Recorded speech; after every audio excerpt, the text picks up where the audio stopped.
রয়েছে, তার ইনকাম কি, তার ব্যাংক ব্যালেন্স, তার সাথে যারা আছে এই সাথে সন্ত্রাসী কার্যক্রমে যারা জড়িত আছে। ধন্যবাদ জানান।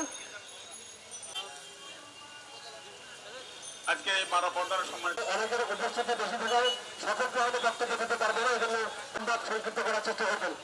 এই পর্যায়ে বক্তব্য গণমাধ্যমের স্বাধীনতা নস্বাতকারী সেই আওয়ামী ফ্যাসিস্ট শেখ হাসিনার প্রতিভা এবং তার চন্দ্রের উপর যে হামলা মাদক কারবারি কিভাবে একজন সাংবাদিকের বিরুদ্ধে মামলা করতে পারে। আমি আশ্চর্য হই, সাংবাদিকরা আশ্চর্য হয়। সাংবাদিক থানা পুলিশ তদন্ত করবে, গোয়েন্দা পুলিশ তদন্ত করবে, নিবেদিত চলে গেলেন। আমরা এর তীব্র নিন্দা জানাই এবং আমরা এই মামলাটা এই ঘটনার উপযুক্ত ব্যক্তি যেন আমরা প্রত্যাহার হোক, সাংবাদিকদের বিরুদ্ধে হত্যা আমরা প্রত্যাহার।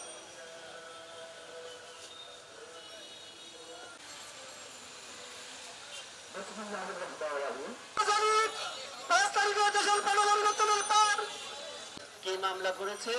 একজন চিহ্নিত মাদক কারবারি। অথচ যদি আপনারা ফেনীরে হয়ে থাকেন, ফেনীকে যারা হামলা করেছে রহিমের মতো একজন সীমান্তের শেষরা চোর, এই মামলাটি সবাই তাকে চেনেন, ভুয়া সাংবাদিক না।